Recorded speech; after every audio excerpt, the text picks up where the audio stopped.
அஸ்ஸலாமு அலைக்கும். ஒரு தீர்க்க தரிசனத்தை அதோட உண்மையான அர்த்தத்திலிருந்து எடுத்து வேறொரு இடத்துல பொருத்தி பார்த்தா என்ன ஆகும்? இன்னைக்கு நாம புதிய ஏற்பாட்டிலிருந்து அப்படி ஒரு முக்கியமான மேற்கோளை எடுத்து அலசி ஆராய போறோம். இது நிறைய கேள்விகளை எழுப்ப போகுது.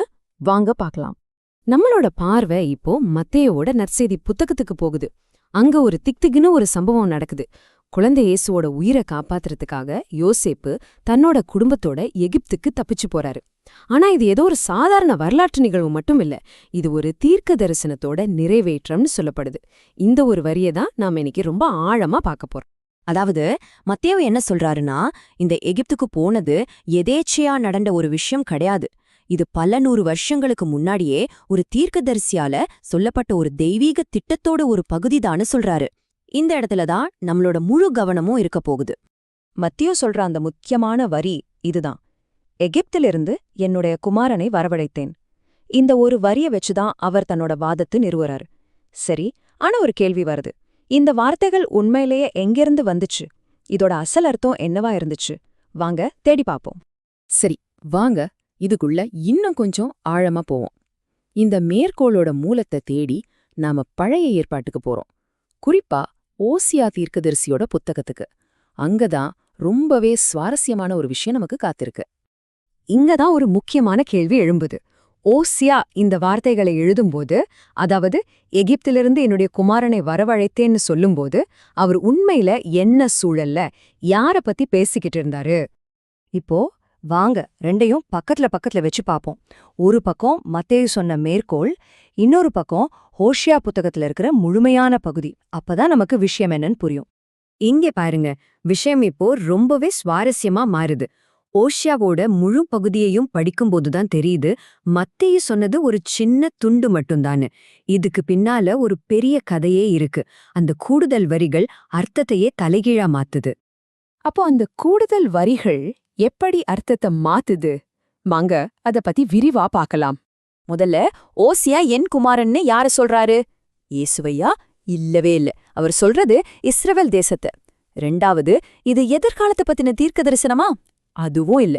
இது ஏற்கனவே நடந்து முடிஞ்ச ஒரு வரலாற்று நிகழ்வு. அதாவது இஸ்ரவேலர்கள் எகிப்திலிருந்து வெளியேறி வந்ததை பத்தி பேசுது. இப்போ மூணாவது, ரொம்ப ரொம்ப முக்கியமான விஷயம். இந்த வரிக்கு அடுத்த வரியிலேயே இஸ்ரவேல் மக்கள் எப்படி சிலை வழிபாட்டுக்கு திரும்பி பாகால்களை வணங்கினாங்கன்னு கடுமையா கண்டிக்கப்படுது.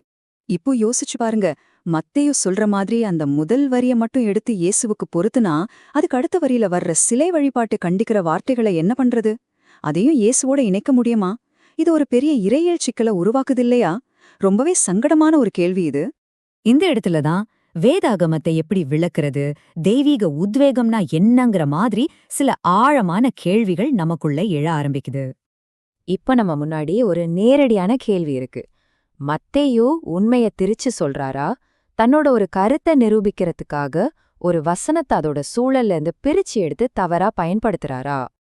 இது இன்னும் ஒரு படி மேல போய் தெய்வீக உத்வேகங்கிற நம்பிக்கையே கேள்வி கேக்குது. பழைய ஏற்பாட்டு வசனங்களை இப்படி ஒரு சூழ்ச்சியான முறையில அர்த்தத்தை மாத்தி பயன்படுத்துறதுக்கு கடவுள் உத்வேகம் கொடுத்திருப்பாருன்னு எப்படி ஒருத்தரால சொல்ல முடியும்?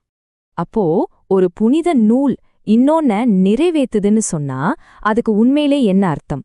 அது நேரடியே சொல்லப்பட்ட ஒரு முன்னறிவுப்பா, இல்ல பழைய வார்த்தைகளை எடுத்து புதுசா ஒரு அர்த்தத்தை உருவாக்குறதா? இதுதான் நாம எல்லாரும் யோசிக்க வேண்டிய ஒரு முக்கியமான புள்ளி. பாருங்க, வார்த்தைகளுக்கு ரொம்ப சக்தி இருக்கு. ஆனா அந்த வார்த்தைகள் எந்த சூழல்ல சொல்லப்படுதுங்கிறது தான் ரொம்ப முக்கியம். ஒரு வசனத்தை அதோட இடத்துல இருந்து எடுத்துட்டா அதோட அர்த்தம் எவ்வளவு தூரம் மாற வாய்ப்பு இருக்குன்னு இன்னைக்கு நம்ம தெளிவா பார்த்தோம். இந்த கலந்துரையாடல் உங்க சிந்தனையை தூண்டியிருக்கோன்னு நம்புறேன். இன்ஷா அல்லாஹ் அடுத்த முறை சந்திப்போம். அஸ்ஸலாமு அலைக்கும். அன்பான கிறிஸ்தவ சகோதரர்களே, சகோதரிகளே, இதை சண்டையாக எடுத்துக்கொள்ள வேண்டாம். இது ஒரு அன்பான வேண்டுகோள். சற்றே நிதானமாக திறந்த மனதுடன் கேளுங்கள். நீங்கள் இயேசுவை உண்மையாய் நேசிப்பவர்கள், அவருடைய உண்மையான போதனையை அறிய விரும்புபவர்கள். அப்படிப்பட்ட உங்களை பழைய ஏற்பாட்டிலிருந்து தவறாக மேற்கோள் காட்டப்பட்ட வசனங்கள் எப்படி ஏமாற்றுகின்றன என்பதை சிந்திக்க அழைக்கிறேன். அதே நேரத்தில் இயேசு அலைஹிஸ்ஸலாம் பற்றி குர்ஆன் என்ன சொல்கிறது என்பதையும் ஒருமுறை யோசித்துப் பாருங்கள். ஏமாற்றும் தவறான மேற்கோள். எண் 3, எகிப்துக்கு ஓடியது. மத்தேயு 2:13-15 வரை. மத்தேயு சொல்கிறார், எகிப்திலிருந்து என் குமாரனை அழைத்தேன், இது தீர்க்க தரிசனம் நிறைவேறியது என்று. சகோதரர்களே, இதை கேட்டவுடன் நாமெல்லாம் சொல்வோம், அல்லேலுயா, என்ன அற்புத தீர்க்க தரிசனம் என்று. ஆனால் சற்று நின்று யோசிக்கலாமா? மத்தேயு எடுத்த வசனம் எங்கிருந்து? ஓசியா 11:1. இஸ்ரவேல் ஒரு பிள்ளையாக இருந்தபோது நான் அவனை நேசித்தேன், எகிப்திலிருந்து என் குமாரனை அழைத்தேன்.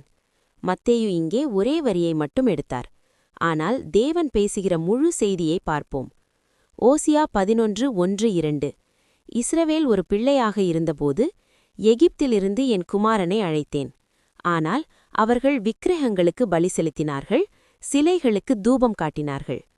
இப்போது நேர்மையாக சொல்லுங்கள், இங்கே குமாரன் யார்? இயேசுவா, இல்லை இஸ்ரவேல் ஜனங்களா? இந்த வசனம் முழுக்க முழுக்க எகிப்திலிருந்து இஸ்ரவேல் ஜனங்கள் வெளியேறிய நிகழ்வை பற்றித்தான். இது ஒரு வரலாறு, தீர்க்க தரிசனம் அல்ல. இன்னொரு முக்கியமான கேள்வி, ஓசியா 11:2 என்ன சொல்கிறார்? அவர்கள் விக்கிரகங்களுக்கு பலி செலுத்தினார்கள். இதை இயேசுவுக்கு பொருத்த முடியுமா? இயேசு ஒருபோதும் விக்கிரக ஆராதனை செய்தாரா? இல்லை, ஒருபோதுமில்லை. அப்படியானால் எப்படி இந்த வசனம் இயேசுவை பற்றி தீர்க்க தரிசனமாக மாறியது? பதில் ஒன்றே. ஏனென்றால் வசனத்தை பாதியாக வெட்டி சூழலை மறைத்து பயன்படுத்தியதால். அன்பான கிறிஸ்தவர்களே, இது தேவனுடைய ஊக்கமா? தேவன் இப்படி பாதி வசனத்தை வைத்து மக்களை தவறாக வழி நடத்துவாரா? ஒரு மனிதன் இப்படி செய்தால் அதை ஏமாற்றி என்று சொல்வோம். அப்படியானால் இதை தேவனுக்கே சொந்தமாக்குவது சரியா? இப்போது ஒரு நேர்மையான அழைப்பு. சண்டைக்காக இல்லை, மத மாற்றத்திற்காகவும் இல்லை. சிந்திக்க, ஒப்பிட்டு பார்க்க, உண்மையை தேட. குரானில் இயேசு அலைஹிஸ்ஸலாம் தேவனுடைய தீர்க்கதரிசி, அற்புதமாக பிறந்தவர், ஒரே கடவுளை வணங்க அழைத்தவர். என்னை அல்ல, என்னை அனுப்பிய ஒரே இறைவனை வணங்குங்கள் என்று சொன்னவர். அங்கே வசனம் வெட்டப்படவில்லை, சூழல் மாற்றப்படவில்லை. இயேசுவின் ஒருமை கடவுள் போதனை தெளிவாக உள்ளது. என் அன்பால சகோதரர்களே, மத்தேயுவின் விளக்கத்தை மட்டும் நம்பாமல் ஓசியாவை முழுமையாக படியுங்கள். குரானை நேர்மையாக வாசியுங்கள். உண்மை ஒருபோதும் பயப்படாது. உண்மை கேள்விகளை வரவேற்கும். தேவன் நம் அனைவரையும் உண்மையின் வழியில் நடத்தட்டும்.